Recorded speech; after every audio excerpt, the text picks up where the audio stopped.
Propagation में थोड़ा गौर में क्या स्टेप। दूसरा जो हम पढ़ेंगे आज that is the root, that is the root. Roots के जरिए प्लांट जो है, रूट्स के जरिए कुछ ऐसे प्लांट्स होते हैं वो नए प्लांट्स बनाते हैं नेचुरली, इंसान का कोई दखल नहीं होता, नेचुरली स्टेम ग्रो करता है। जैसे स्टेम के ऊपर नोड्स थे, nodes give rise to the new plant. But in roots के पास ऐसा क्या होता है जिसके जरिए वो अपने नए प्लांट्स बनाता है। तो रूट जो है, रूट्स के ऊपर प्रेजेंट क्या होते हैं, the root contain buds, the root contain buds, root contain the buds. Those buds are known as the radical buds. Those buds are known as the radical buds. Radical buds. हमने पढ़ा है, या आपके lower class में पढ़ा होगा radical. Radical means the baby root. आपने lower class में पढ़ा होगा जब भी हम सीड को जमीन में डालते हैं तो वहां से बेबी रूट पहले डेवलप होता है, उसको हम रेडिकल कहते हैं। ठीक, इसीलिए जो रूट के ऊपर जो बर्ड डेवलप होता है उसको हम रेडिकल बर्ड कहते हैं। That is known as radical bud. यही रेडिकल बर्ड जो है they give rise to formation of new plant. Let us suppose we take an example, different example हम लेंगे, एग्जांपल लेंगे प्लांट की। लेट अस सपोज का plant of different plant, sweet potato है, sweet potato है। Sweet potato क्या है, root है। Sweet potato is a root, sweet potato is a root. तो इस रूट के ऊपर क्या डेवलप होंगे, बट लेट अस सपोज यहां पे बर्ड डेवलप हो। This bud is known as a radical bird.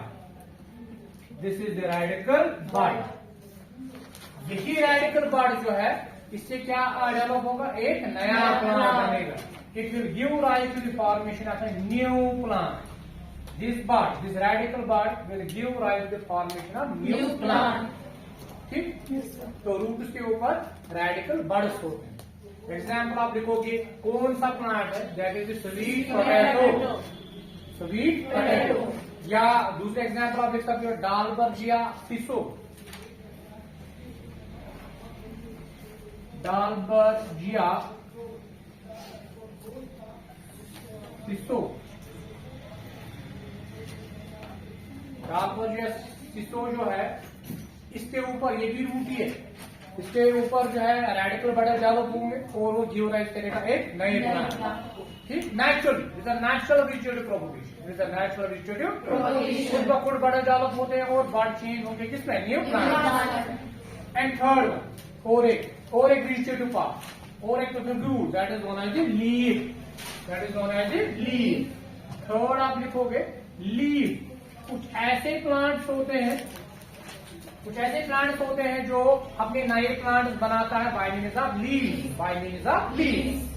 तो इन लीफ के ऊपर भी क्या डेवलप होंगे, बर्ड्स। जैसे रूट पे डेवलप होते हैं बर्ड्स, इसी तरह कुछ प्लांट्स ऐसे होते हैं जिनके लीव्स के ऊपर क्या प्रेजेंट होते हैं, buds. Those buds are known as foliar buds. Those buds are known as foliar buds. Those are known as foliar birds.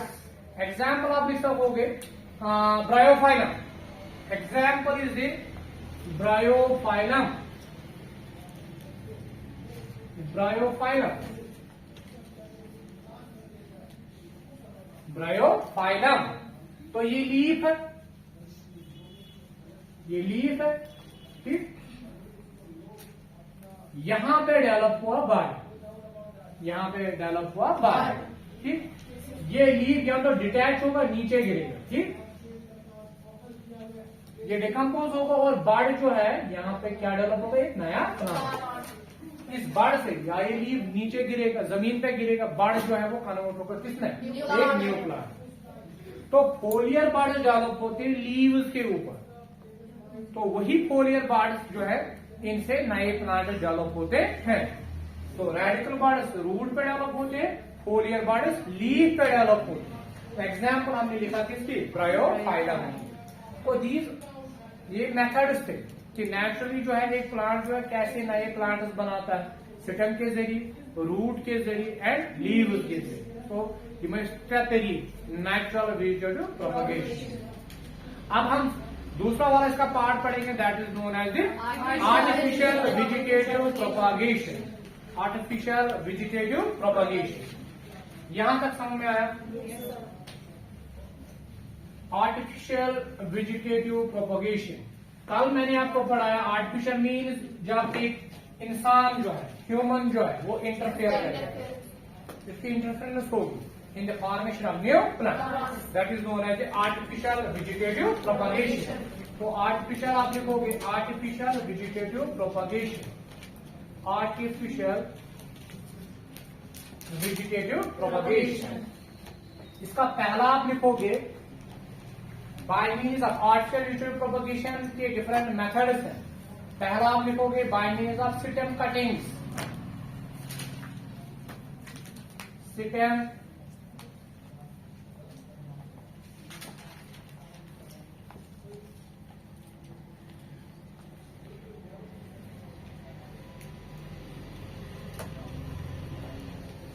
Stem cuttings. हम किसी प्लांट का स्टेम जो है वो कट करेंगे, ठीक है? हम किसी प्लांट का क्या करेंगे? स्टेम कट करेंगे। ये हमने लिया कोई प्लांट, आपको पता है स्टेम के ऊपर क्या प्रेजेंट होते हैं? नोड्स। तो हम एक काट देंगे, स्टेम को काट देंगे, स्लांटिंग काट देंगे। तो हमने ऐसे काट दिया, तो कट हुआ ये स्टेम को इस पर काट। तो हमने क्या किया? पहले स्टेम को एक स्लांटिंग काट दिया, स्टेम इज काट, ठीक। और इस स्टेम के ऊपर आप देखोगे you will see the nodes and internodes. इसके बाद जब हम स्टेम को काट करते हैं, इसके ऊपर हम ऑक्सिन भी स्प्रे कर सकते हैं। ऑक्सिन तो it is treated with the auxin. Auxin hormone है। ऑक्सिन क्या है? हार्मोन। जैसे हमारी बॉडी में हार्मोन्स होते, इसी तरह प्लांट्स में भी हार्मोन्स होते, जिन हार्मोन्स की वजह से उनकी रूट की डेवलपमेंट होती है, शूट की डेवलपमेंट होती है, या प्लांट की ग्रोथ होती है। जैसे हमारी ग्रोथ होती है, it is because of the hormone, growth hormone. इसी तरह प्लांट के अंदर भी हार्मोन्स होते, जिनसे उनकी रूट की डेवलपमेंट होती है। तो हम क्या करेंगे?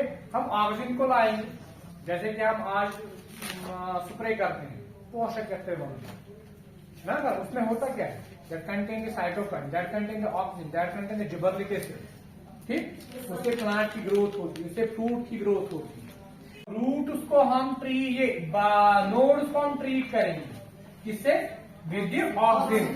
तो इसके बाद क्या होगा? इस ऑक्सीजन की वजह से यहाँ पे क्या होगा? यहाँ पे क्या होगा? रूट की डेवलपमेंट होगी। वो नोड्स ऊपर बने कम, रूट की डेवलपमेंट होगी। और इसके बाद हम इसको किसमें डालेंगे? सॉइल में, जमीन में। तो वहां से एक नया प्लांट डेवलप होगा। तो सिंपली हम क्या करेंगे? एक प्लांट की स्टेम को कट करेंगे, स्टेम कटिंग आएंगे, इसको कट करेंगे, डिप करेंगे किसमें? ऑक्सीजन में। इसके बाद हम इसको किसमें सॉइल में डालेंगे, तो एक नया प्लांट डेवलप होगा। कैसे डेवलप रूट्स, और एक नया प्लांट डेवलप होगा।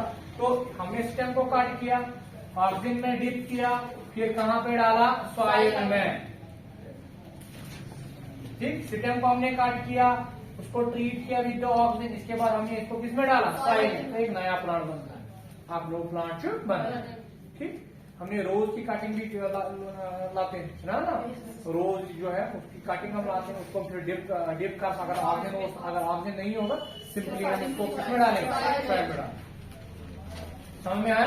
तो ये एक तरीका है, एक artificial means of vegetative propagation.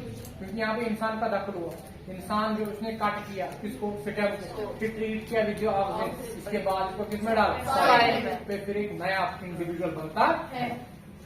Second one आप लिखोगे, सेकंड में आप लिखोगे layering.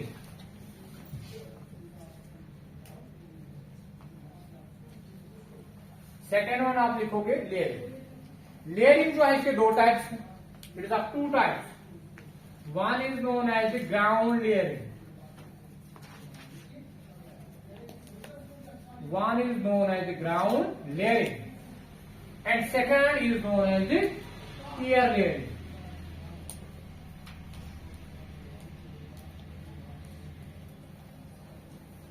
Ground layering and air layering. ठीक, लेयरिंग के जरिए भी हम नए प्लांट को बना सकते हैं. ठीक, पहला हम देखेंगे ground layering. What is ground layering? Ground layering में हम करते क्या है, it is done in those plants whose branches are very close to the ground.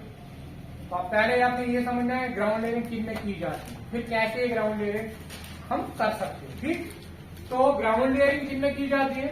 Those plants, it is done in those plants, done in those plants whose branches are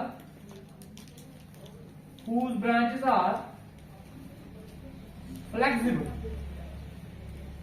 बिल्कुल ही नरम होंगे, flexible होंगे, easily जिनको हम bend कर सकेंगे उनमें, and are close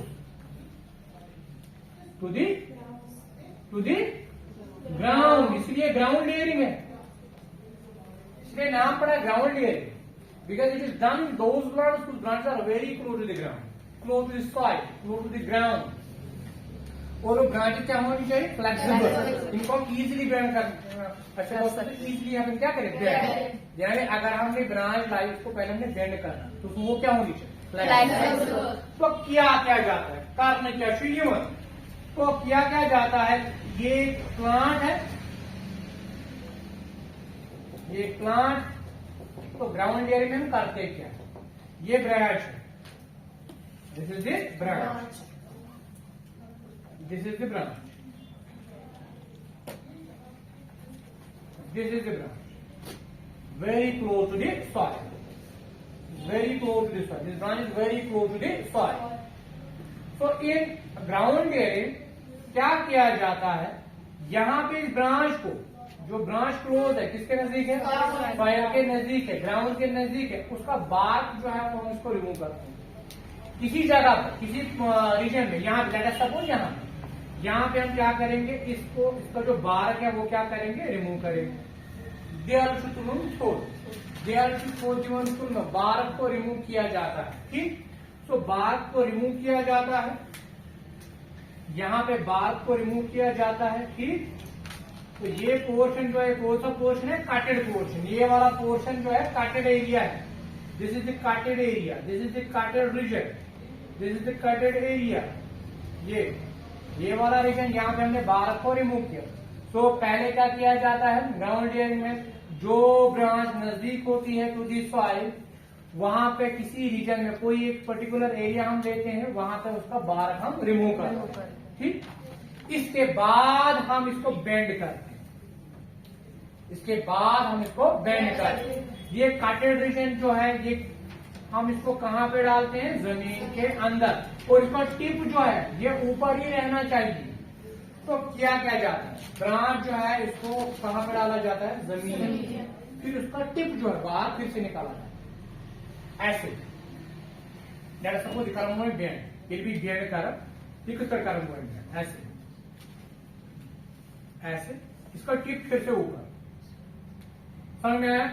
तो ये फ्लेक्सिबल है, ये फ्लेक्सिबल है, ये ब्रांच है, इसका टिप जमीन के ऊपर ही रहना चाहिए.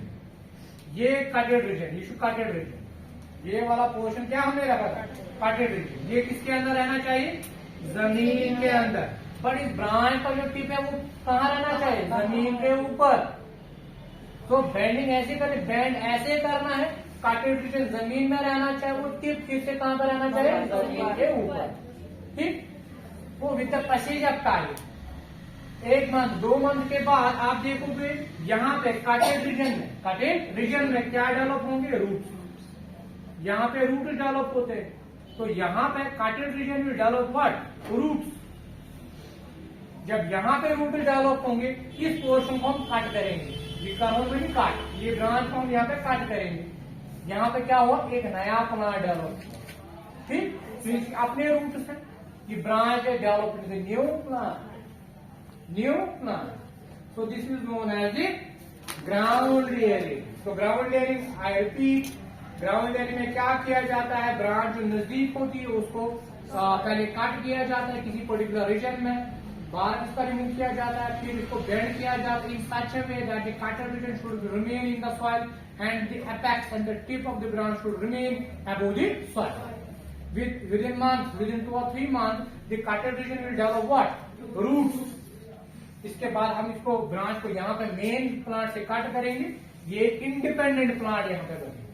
ठीक, इस कट के साथ इंडिपेंडेंट प्लांट नया प्लांट है, इसको हम एयर लेयरिंग कहते हैं. ठीक, तो ब्रांच को लाना ऐसे बेंड करना, फिर टिप फिर से ऊपर. ठीक, आप इसको विजुअलाइज करो. अब घर में जैसे कि ग्रेप्स में हम ऐसे करते हैं, ग्रेप्स की ब्रांच जो फ्लेक्सिबल होती है उसको हम इजिली बेंड करेंगे, जमीन में डालेंगे, ठीक, तो टिप फिर से ऊपर रखेंगे. समझ रहे हो? इस तरह से हम ग्रेप्स में ऐसा काम करते हैं. In grapes we do the what, we do the ground layering, क्योंकि इसकी ब्रांच बिल्कुल फ्लेक्सिबल होती है और ग्राउंड के नजदीक होती है. ठीक, एयर लेयरिंग इज डन. अब दूसरा जो है that is air layering. Air layering is done in those plants whose branches are not close to the ground and are not flexible. वो plants जिनमें के ब्रांचेस क्या नहीं होंगी, फ्लेक्सिबल नहीं होंगी, मतलब हार्ड, उनको इजीली बेंड नहीं करेंगे, और वो बहुत ऊपर होती है, उनको हम बेंड भी नहीं कर पाएंगे. तो उनमें क्या किया जाता है, उनमें एयर लेयरिंग की जाती है. क्या की जाती है, air layering. What is air layering? It is done in those plants, it is done in those plants whose branches are not flexible and are not close to the ground. जो ground के नजदीक नहीं होती है, जिन plants की branches नजदीक नहीं होंगी वो बहुत ही हार्ड होंगी. सिंपल सी बात है, जाहिर सी बात है, जो ब्रांच ऊपर होगी और हार्ड होगी उसको बेंड भी नहीं करता. तब करते क्या है, पूरे प्लांट में करते क्या है.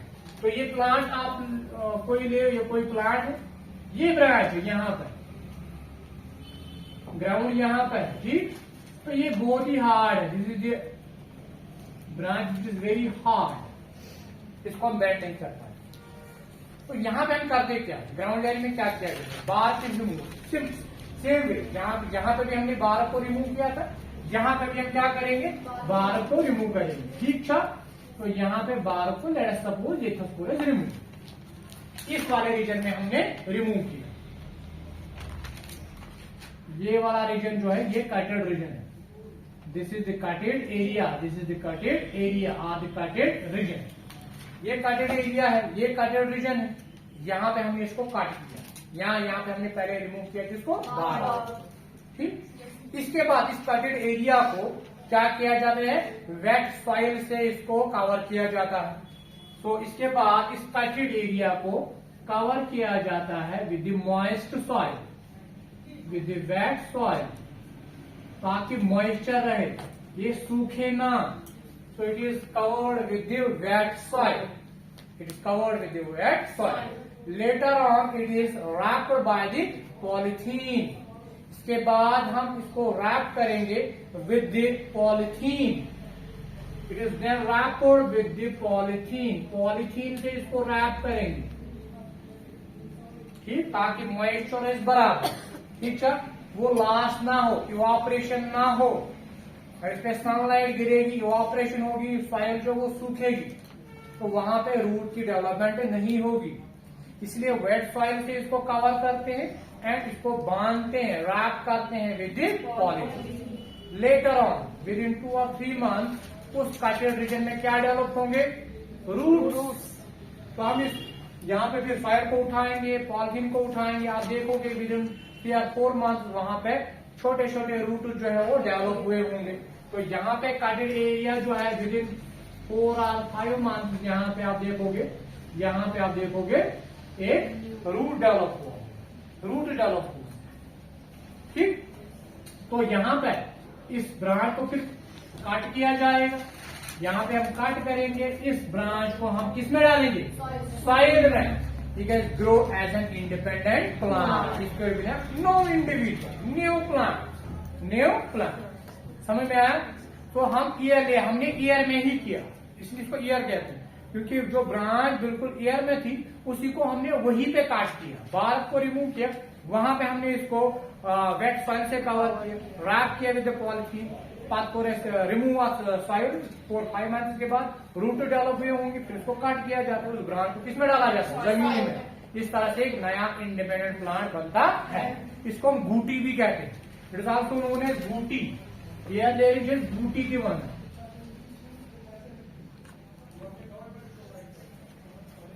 It is also known as बूटी, it is also known as बूटी।